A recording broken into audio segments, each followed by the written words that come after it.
देखिए chemical reaction हम लोगों के डेली लाइफ में भी होता है, लेकिन हम लोग क्या करते हैं उसको इग्नोर करते हैं, हम लोग उसको नहीं केमिकल रिएक्शन के फॉर्म में देखते हैं, लेकिन होता है। कैसे, ये देखिए सबसे पहले क्या है कि हम लोग जो फूड लेते हैं वो हमारे मुंह में जब हम लोग लेते हैं तो क्या होता है, हमारे माउथ में होता है एंजाइम्स, उसके साथ में वो रिएक्ट करता है और जब वो हमारे बॉडी के अंदर जाता है, जब इंटेस्टाइन में जाता है तो वहाँ क्या होता है HCl जो उसको पचाने का काम करता है, डाइजेस्ट करने का काम करता है। वहाँ क्या है वो उसको ब्रेक करवाता है, जब ब्रेक करता है तो ग्लूकोज जो है ब्रेक होता है, हाँ वो कार्बन डाइऑक्साइड के फॉर्म में हम लोगों के बॉडी से एनर्जी के फॉर्म में, हीट के फॉर्म में मिला। और रेस्पायरेशन की बात करते हैं तो रेस्पायरेशन क्या है, सांस लेना, उसमें क्या करते हैं हम लोग ऑक्सीजन लिए और कार्बन डाइऑक्साइड बाहर निकाले। तो वहाँ भी क्या है कि हमारे बॉडी में जो वहाँ जो जनरेट हुआ था खाने के दौरान वो क्या है, उसके साथ में ऑक्सीजन रिएक्ट किया और कार्बन डाइऑक्साइड का फॉर्मेशन किया और वो हमारे बॉडी से बाहर निकला। तीसरा क्या था, rusting of iron day to day life में होता है। लोहे को यदि खुले जगह पर छोड़ दिया जाए तो होता क्या है कि उसके ऊपर ब्राउन कलर का एक लेयर आ जाता है, इसे हम लोग क्या नाम देते हैं, रस्टिंग ऑफ आयरन, लोहे में जंग लगना। लास्ट क्या था इसमें, फॉर्मेशन ऑफ कर्ड, यानी कि दही का जमना। क्या होता है कि हम लोग जो दही में दूध लेते हैं गर्म किए और उसको कुछ देर के बाद थोड़े से अमाउंट में दही डालते हैं। क्यों डालते हैं, क्योंकि उसमें लैक्टोबासिलस बैक्टीरिया जो होता है वो होता है और जब उसको हम दूध में डालते हैं तो उसमें भी वो लैक्टोबासिलस बैक्टीरिया जो गया और उससे होता क्या है कि वो लैक्टिक एसिड का फॉर्मेशन करता है। तो वो क्या हो गया, अब नया सब्सटेंस तो फॉर्म हुआ लैक्टिक एसिड। तो यहाँ क्या हुआ, केमिकल रिएक्शन हुआ। अब बात करते हैं केमिकल इक्वेशन की। अभी तक हम लोगों ने जो देखा था वो रिएक्शन था, इक्वेशन देखेंगे। तो क्या कहा, a chemical reaction can be represented by the chemical equation. Chemical reaction को हम लोग केमिकल इक्वेशन के थ्रू रिप्रेजेंट करते हैं।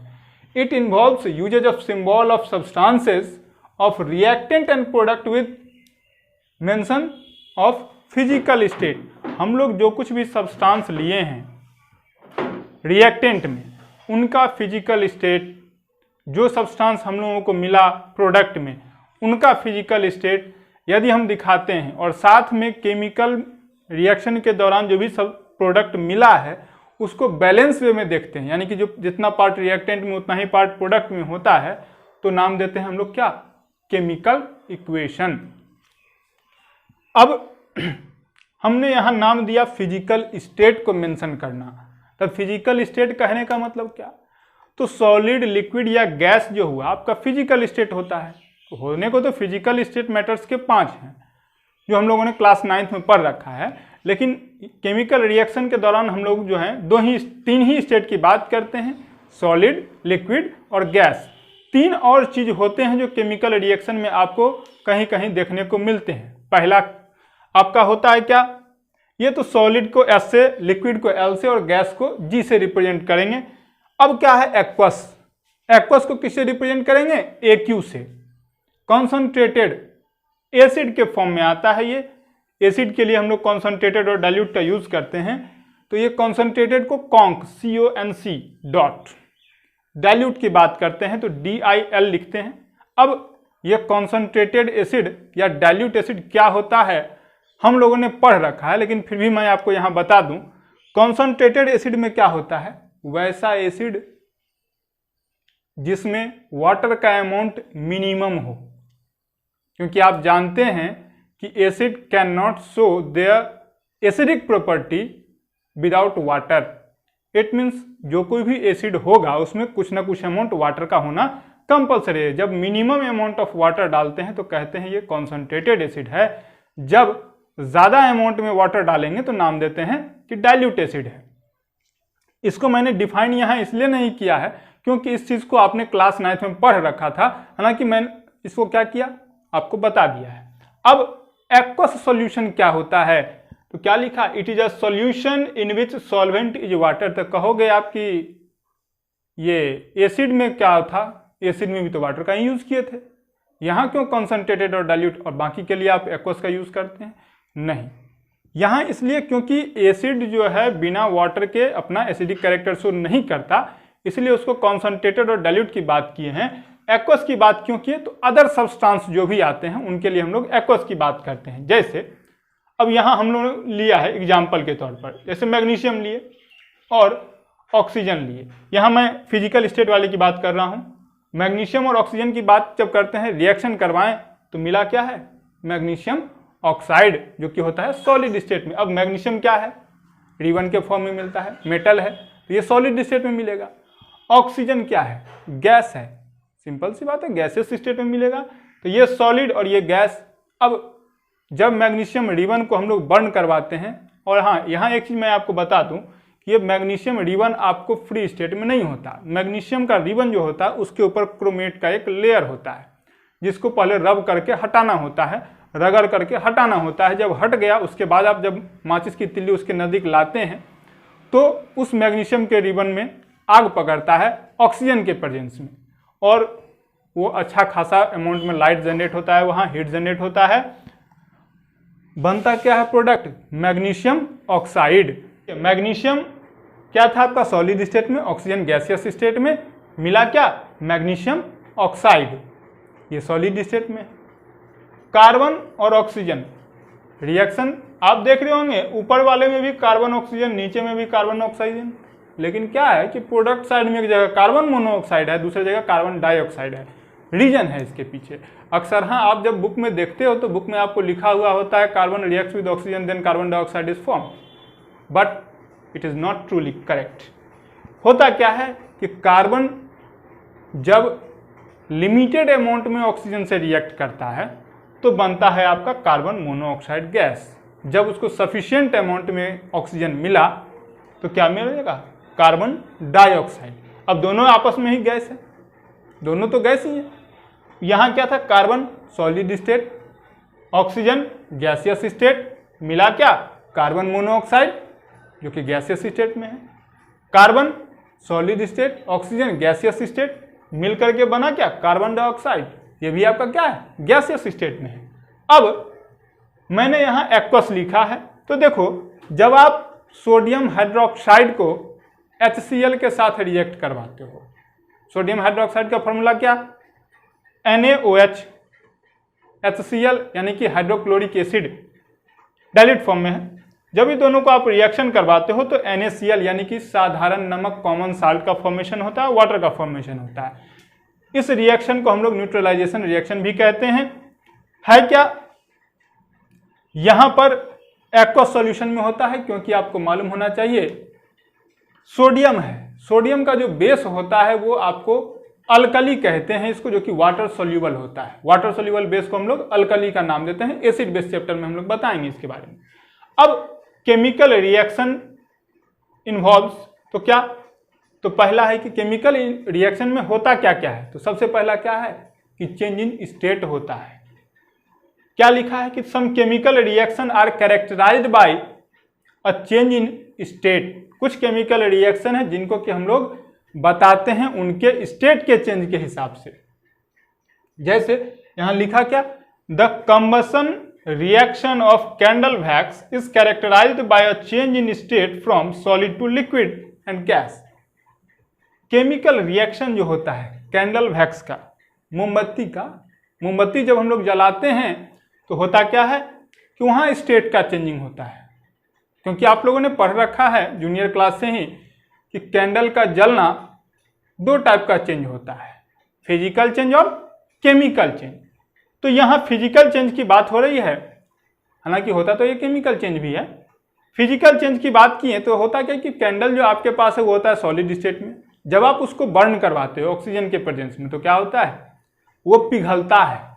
तो पहले सॉलिड से लिक्विड में बदला। अब क्या है कि लिक्विड को जब हीट मिलता है तो क्या बनेगा, गैस में बदलेगा, और वो गैस क्या है, कार्बन डाइऑक्साइड के फॉर्म में मिलता है।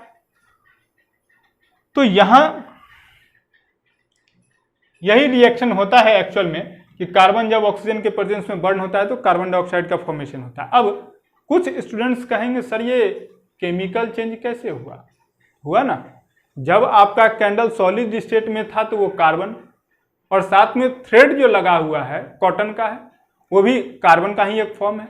जब आप उसको बर्न करवाते हो तो क्या होता है, कार्बन है, ऑक्सीजन के साथ में रिएक्शन किया, क्या बनाया, कार्बन डाइऑक्साइड गैस बनाया। तो क्या है कि नए सब्सटेंस का फॉर्मेशन हुआ। तो इस तरह से आपका ये क्या हुआ, स्टेट में चेंजिंग का एग्जाम्पल हुआ। अब चेंज इन कलर की बात करते हैं तो क्या है कि कुछ केमिकल रिएक्शंस ऐसे होते हैं जिनको कि हम लोग कलर से रिकॉग्नाइज करते हैं, बताते हैं। जैसे reaction between citric acid and purple coloured potassium permanganate. अब पोटेशियम परमैंगनेट का कलर पर्पल होता है, ये आपने क्लास 9th में पढ़ा होगा। फॉर्मूला क्या होता है पोटेशियम परमैंगनेट का, KMnO4। अब साइट्रिक एसिड जब पोटेशियम परमैंगनेट से रिएक्शन करता है तो क्या होता है कि अब पर्पल कलर है पोटेशियम परमैंगनेट का, वो चेंज कर जाता है किस कलर में, तो कोई कलर ही नहीं रहता है, हो जाता है क्या, कलरलेस। चेंज इन टेम्परेचर की बात करते हैं, टेम्परेचर में जो चेंज आता है तो कहता है कि some chemical reactions are characterised by change in temperature. कुछ केमिकल रिएक्शन को हम लोग टेम्परेचर में जो चेंज आता है उसके थ्रू भी बताते हैं।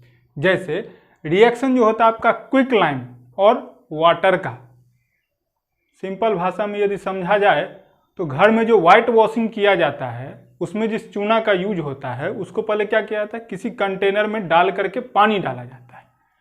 आप जब देखोगे उसको तो वो खौलने लगता है, तो वहाँ क्या है, टेम्परेचर राइज होता है। अब क्विक लाइम है, क्विक लाइम का फॉर्मूला क्या, कैल्शियम ऑक्साइड होता है, CaO।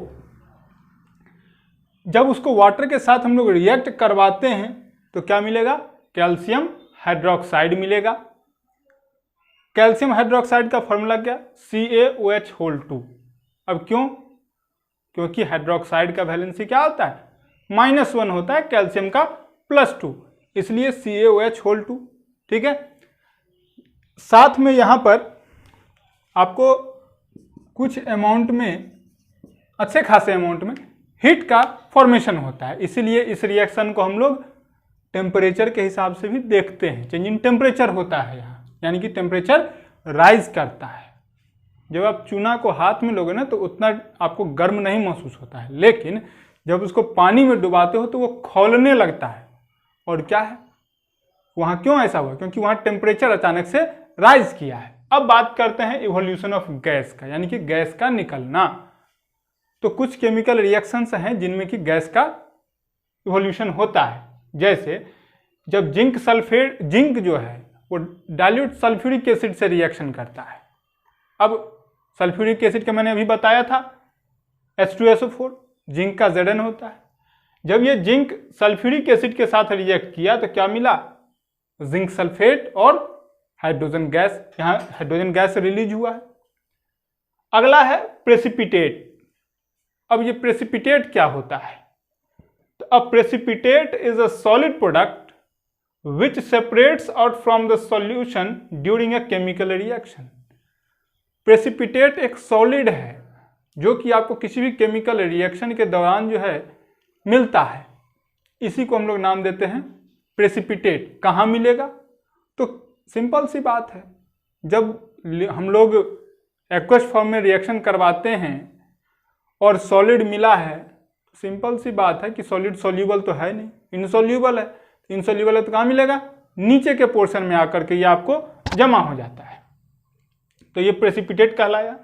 अब कुछ ऐसे केमिकल रिएक्शन है जिनमें कि प्रेसिपिटेट्स का फॉर्मेशन होता है, इसीलिए कि some chemical reaction are characterised by the formation of precipitate. अब क्या है कि the chemical reaction between potassium iodide. अब पोटेशियम आयोडाइड, तो पोटेशियम का सिंबल क्या, के। आयोडाइड कहते हैं आयोडीन का आयोनाइज्ड फॉर्म को, तो हो गया I, तो फॉर्मूला क्या हो जाएगा, Ki। क्यों, क्योंकि आयोडीन की वैलेंसी -1, पोटेशियम की वैलेंसी +1। अब लेड नाइट्रेट की बात करते हैं, तो लेड नाइट्रेट का क्या, PbNO3 होता है। जब ये दोनों आपस में रिएक्शन करते हैं तो क्या बनता है, पोटेशियम नाइट्रेट मिलता है और लेड आयोडाइड का फॉर्मेशन होता है। अब ये लेड आयोडाइड का ही कलर जो है आपको येलो होता है,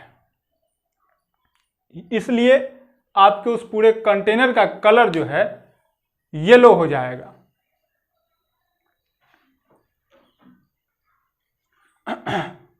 Pb प्लस NO3 क्या मिला, KNO3 प्लस PbI। अब ये PbNO3 जो है वो क्या है, लेड नाइट्रेट है। लेड का सिंबल होता है Pb, NO3 का होता है नाइट्रेट, ठीक है। अब पोटेशियम नाइट्रेट है तो KNO3 और लेड आयोडाइड है तो PbI। ये येलो कलर का होता है, ये याद रखना है क्योंकि एग्जामिनेशन में आपको अक्सर यहाँ पूछा जाता है कलर के बारे में, दिए गए सब्सटेंस का कलर पूछता है। तो कहाँ से बताओगे, तो जब आप रिएक्शन करवा रहे हो उस समय आपको वो चीज़ ध्यान में रखना है कि जो भी आपका प्रोडक्ट मिला है उसका कलर क्या होगा, सभी सब्सटेंस का नहीं। कुछ ऐसे सब्सटेंस हैं जो कि अक्सर यहाँ पूछे जाते हैं, वो मैं आपको बताते चला रहा हूँ। और जो भी इस चैनल में नए लोग जुड़ रहे हैं वो कृपया सब्सक्राइब करें इस चैनल को और बेल आइकन को दबाएं और लाइक करना ना भूलें। किन्हीं को यदि कोई प्रॉब्लम महसूस हो रहा हो तो वो कमेंट बॉक्स में आएं और कमेंट करें, उनका प्रॉब्लम सॉल्व किया जाएगा।